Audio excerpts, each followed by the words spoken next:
Hello, in this video I want to talk about scapegoating as a learnt behaviour. I decided to record this video in response to some of the messages I was receiving about my first video, where people recognising the sibling abuse that was carrying on. So scapegoating in families is learnt behaviour. So I want to talk about what scapegoating is, how the siblings learn it, and the effects it has on you as the scapegoat over time. Hello, my name's Elizabeth Goddard from the Divorce Sanctuary, author of Finding Lily and the A to Z of emotional abuse. On this channel, I talk about healing from emotional abuse and divorcing from the emotional abuser, both physically and emotionally. If you're new to the channel, please don't forget to like and subscribe. And if you're returning, welcome back and thank you. And thank you so much for all my new subscribers over the last few weeks. It's been absolutely amazing. Thank you so much.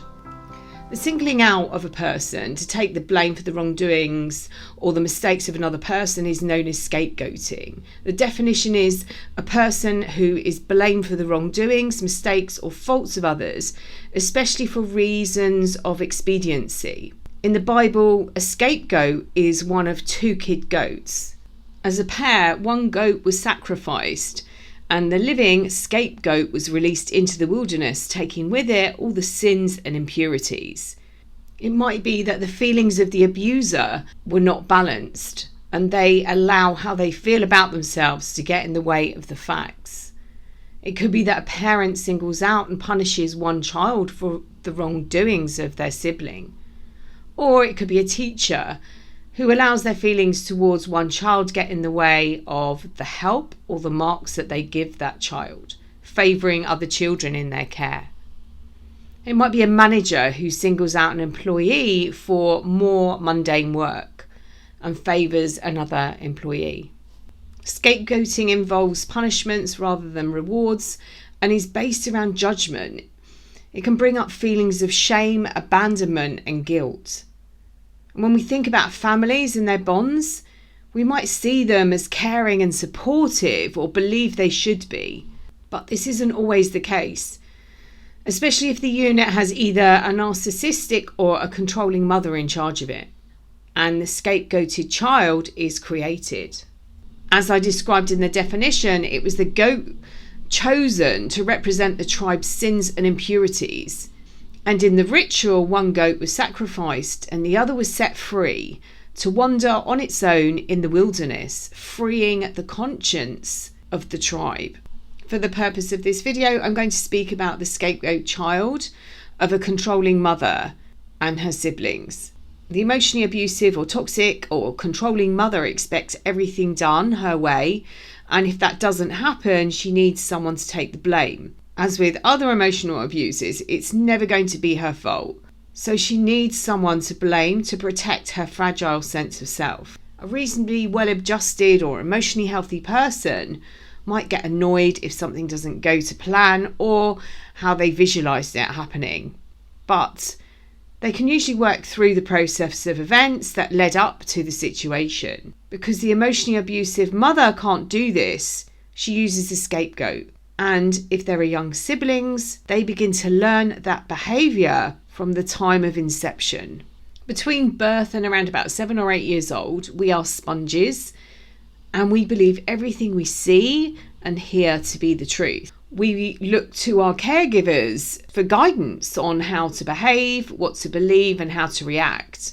We need this tribe to survive. And this environment is where we learn about ourselves.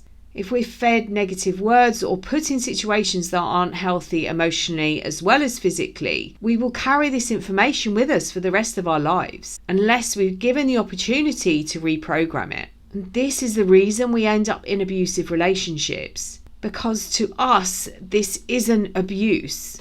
This is learnt behaviour. This is how people treated us growing up. It isn't you. I'm using the relationship of mother and daughter for the purposes of this video, but please feel free to change it for your own situation. In the eyes of the emotionally abusive mother, she is someone with authority and doesn't see this as controlling behaviour. And there are both the temporary and permanent roles for a scapegoat, which I will touch on later. But for this video, I'm referring to the scapegoat who holds the permanent role. The designated scapegoat is the child that is held responsible for everything. And by allocating this role, the emotionally abusive mother can then just focus on the one child who seems to ruin it for everyone, or who should know better. And here is where the abuse is carried out by the siblings and the other family members. The stories are created early on in the scapegoat's life, and other members of the family might be actively encouraged to take part in this game. The emotionally abusive mother may create a facade, wearing a mask to hide behind, and she creates stories. And as with every good emotional abuser, once these are created, they then become their truth. The designated scapegoat is used as a screen to hide the mother's behaviour or the dysfunction of the family, and she will often play that role extremely well, finding situations that highlight the labels that she's been given. She has identified with this way of interacting and believes it is who she is. She is the guilty one, the one who must constantly take on the responsibility of others, their emotions and sins, because this is just what she does. And children from an early age learn how to detect their mother's mood, and they walk on eggshells, not wanting to upset her. And perhaps on a subconscious level, the siblings understand that if they don't behave, the role could be transferred over to them. The scapegoat might see the pattern at an early age, noticing the difference in the way that she's treated from her siblings. She may build up a resilience and find ways of coping, disassociating and avoidance tactics. She may actively look outside the home for positive feedback, perhaps in all the wrong places for attention, or believe that love is conditional. She may believe every word her mother and siblings said, and she took the blame, and it's her default as an adult, taking the blame for everyone else, developing a thick skin to protect herself. The pattern continues via her siblings. She may have recognised that she was treated differently and felt how unfair it is. And one day, if she is lucky, she will understand why. Robbed of a childhood where she should have been protected, she might become a high achiever or very competitive. She may, on the other hand, have stored the negative messages she heard growing up. And in an attempt to avoid failure, she may have problems setting and accomplishing her own goals. There's no question that significant emotional and psychological wounds are sustained. Believe it or not, it's not just the scapegoat who's affected by the dynamic. For the healing of this relationship, there are so many different dynamics or elements. You can point out this behaviour to a sibling and they may be shocked, they themselves not realising that this is the role that they played, and they may attempt to address it, never realising that this is learnt behaviour. However, unless they do the work on their wounds, this can pop back up again in triggering situations. The scapegoated child, through her failed relationships and her ability to see patterns, will understand where the emotional trauma started. The permanent scapegoated child is possibly the only person in the family who saw the toxic patterns and is more likely to seek help for healing them. Her siblings continue the codependent pattern, walking on eggshells and keeping their mother's secrets, playing happy families and using her as a scapegoat. They continue to use the patterns instilled in them from their mother. And because her siblings are only aware on a subconscious level they need to protect themselves, they will continue to pussyfoot around their mother, completely unaware of why they behave the way they do. Nobody gets off lightly in these relationships. And even though she has a scapegoat, the mother still plays games with her other children. Her love is conditional.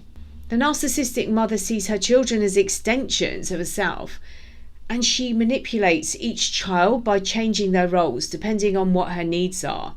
The abusive mother lays groundwork from the beginning. The scapegoat was always the problem. And from a very young age, her siblings have believed this story, that she causes drama, that it was due to her and her behaviour that they can't do or have something. And because of children, we believe everything we're told. This is their truth. Growing up, the story was that the scapegoat was the problem. And to reinforce this, the stories were repeated. Do you remember the time? She never fitted in. She was never one of us. and the other children agree, and like sponges are sucking up all the information. And this is how the lies become their reality. To protect themselves, because on some level they see this as abuse. But their survival mechanism is to ensure that they don't become the scapegoat. So they join in. And if the scapegoat tries to challenge the dynamics, she herself is challenged. For the beliefs around her were formed for other people at an early age. Her abusive mother worked hard to make sure that she would be judged. The family isn't likely to go quietly and ignore a threat. They will often mount a smear campaign and use other tactics to discredit her, because as an adult, she is now the black sheep. And as the emotionally abusive mother ages, she still keeps playing a game. She continues to control her children, turning to them for protection, and because of the rules, they duly comply.